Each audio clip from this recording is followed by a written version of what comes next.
vous êtes une société, vous êtes un professionnel, personne physique, depuis cette année, depuis la loi des finances 2025, qui s'applique depuis le mois de janvier de cette année, vous ne pouvez plus bénéficier d'un crédit auprès de votre banque. Vous ne pouvez plus non plus bénéficier du paiement de vos créances si et seulement si vous ne disposez pas d'un document obligatoire que la loi vient d'imposer, à savoir les quitus fiscal. Qu'en est-il exactement? C'est quoi un quitus fiscal? Comment l'obtenir? Je vous en parle dans cette vidéo. Je m'appelle Cédric Moussiwa, je suis juriste fiscaliste.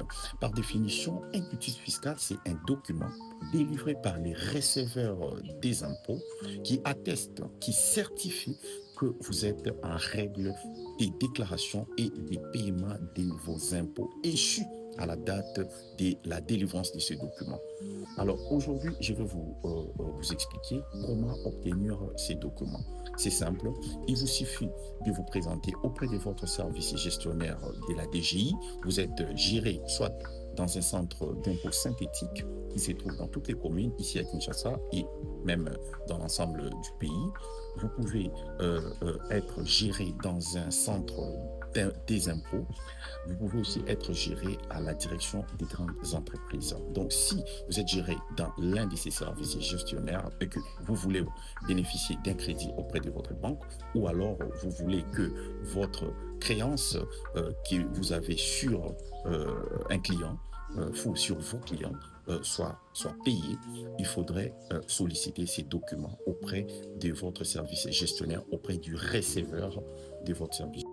Et sachez que les receveurs des impôts qui reçoivent votre demande d'obtention du quitus fiscal n'ont que 10 jours pour vous les délivrer. Donc, pour obtenir le quitus fiscal, ce n'est que 10 jours, et vous avez votre quitus fiscal. Donc, 10 jours maximum pour avoir le quitus fiscal. Au-delà de ça, vous devez quand même payer quelque chose en termes de droits.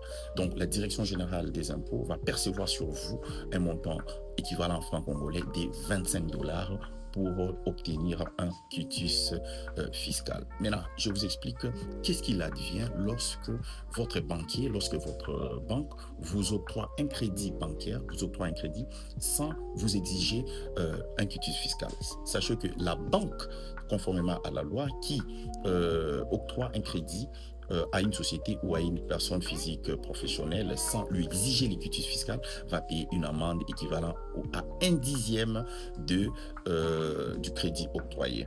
Par ailleurs, en ce qui concerne les créances, pour les clients, lorsqu'un client paye votre créance sans vous exiger, vous, en tant que société ou personne physique professionnelle, sans vous exiger le quitus fiscal, l'amende est du montant de la créance. Donc, si un client, si un client vous devait 100 000 $ par exemple, 10 000 $, 50 000 $, je ne sais pas quel montant, et que ces clients vous payez ces montants sans vous exiger le quitus fiscal, si l'administration fiscale venait à être au courant de cette situation, sachez que ces clients vont payer une amende du montant de la créance.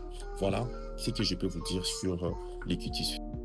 Sachez que l'exigence du quitus fiscal est obligatoire pour plusieurs autres cas de figure sur lesquels nous reviendrons dans une autre vidéo. Mais aujourd'hui, je voulais tout simplement m'appesantir sur l'octroi des crédits bancaires ainsi que les paiements des créances. Donc, si vous voulez avoir plus de vidéos de ce genre, n'oubliez pas d'aimer, de liker cette vidéo et n'oubliez pas aussi de vous abonner à notre chaîne. Merci.